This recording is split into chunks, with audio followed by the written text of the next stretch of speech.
अस्सलाम वालेकुम, मैं हूं अब्दुल सत्तार। आप अलग न्यूज़ देख रहे हैं। तारिक मतीन हमारे साथ हैं। 2.5 महीने से रूपोश पाकिस्तान तहरीक-ए-इंसाफ के रहनुमा के बयान ने सबको रुला दिया है। वो कह रहे हैं कि बच्ची की जान खतरे में है, लेकिन फिर भी मैं पाकिस्तान तहरीक-ए-इंसाफ के कायद इमरान खान का साथ नहीं छोड़ूंगा। ये माजरा क्या है, इस पर बात करते हैं।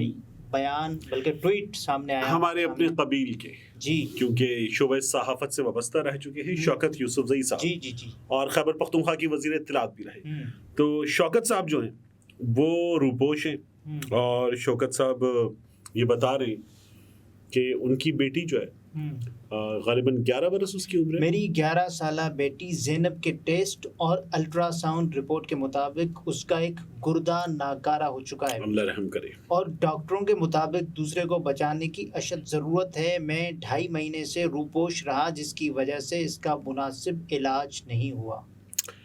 अब ये तो बहुत ही तकलीफदेह सूरत हाल है और ऐसे मौके पर पता है करना क्या चाहिए। यानी जो सूबाई हुकूमत है वो अगर ऐसी सिचुएशन देखे तो वो कहे कि नहीं यार, ये शख्स वजीर रह चुका है, सियासतदान है, सियासी वर्कर है।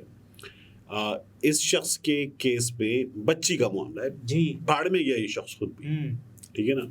बच्ची का मामला है, हम इस बच्ची को खुद लेकर जाते हॉस्पिटल में, उसको एडमिट करवाते, इलाज हम करवा देते।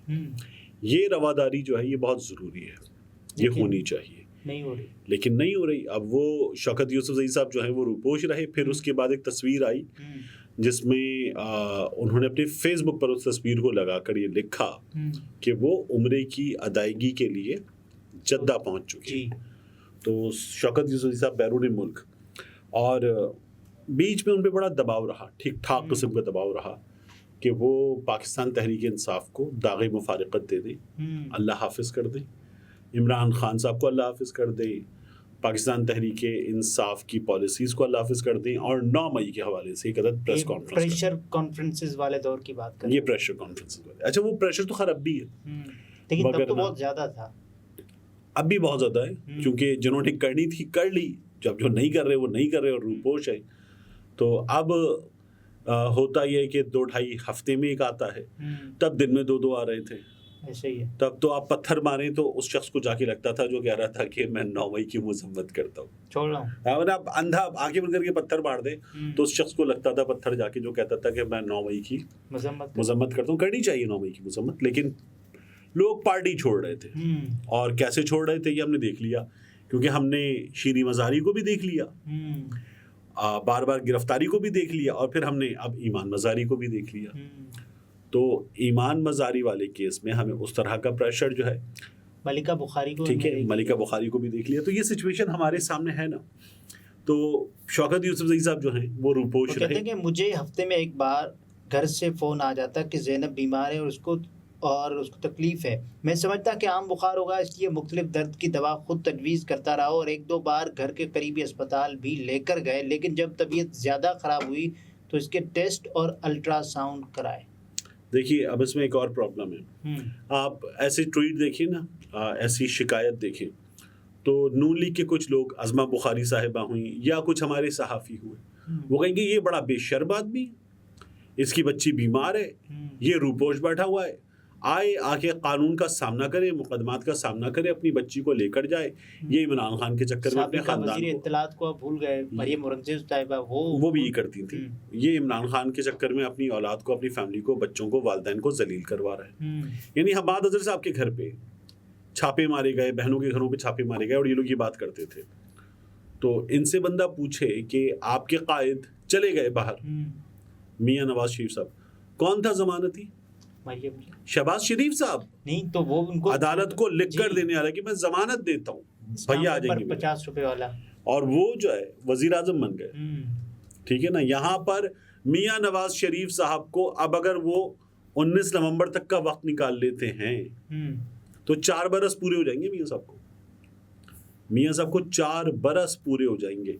इतने वक्त में तो पैदा होने वाला बच्चा नहीं, पैदा हो जाने वाला बच्चा स्कूल जाता है, प्ले ग्रुप जाता है, वहां से नर्सरी में पहुंच जाता है।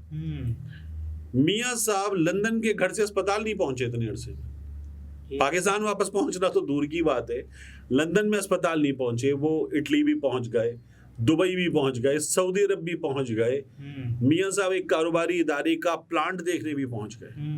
तो यहाँ कुछ हुआ उन लोगों के साथ? कुछ भी नहीं।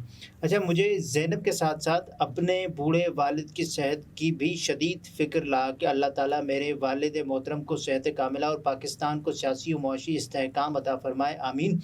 तमाम दोस्तों से अपील है कि मेरे वालिद और मेरी बच्ची समेत तमाम बीमारों की सेहतियाबी के लिए दुआ करें, आमीन। अच्छा, वैसे मुझे अभी ख़्याल आया कि हम बिला वजह इस बात पर कुड़ रहे हैं, बेकार में कुड़ रहे हैं, गलत कुड़ रहे हैं।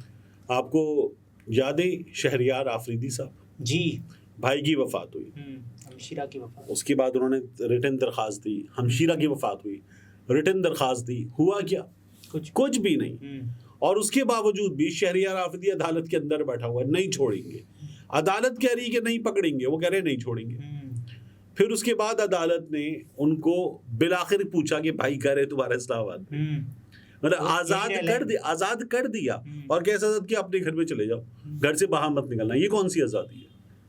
ठीक है ना। और उसके बाद वो फिर आ गए, दूसरी तरफ से वकील फिर आ गए कि नहीं चीज़ की ज़मानत जो है और ये जो आपने रिहाई का फैसला दिया बाबर सत्तार साहब, ये फैसला जो है इसको उड़ाए हैं बाप। तो उन्होंने फिर उनको वापस भेज दिया। तो ये वाली आज़ादियाँ मिली लोगों को। सईदुल्लाह साहब गिरफ्तार हो गए। तो अब ये फार्मूला जो है ये मरियम के साथ, शहबाज शरीफ के साथ, हमजा के साथ क्यों नहीं अपनाया गया?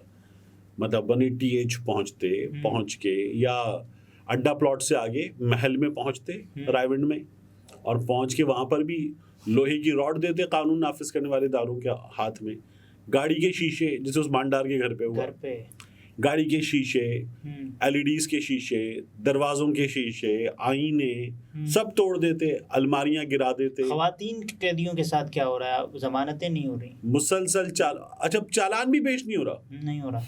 आगे रिमांड में तोसी, जुडिशियल रिमांड में तोसी, अंदर रखो मुसलसल।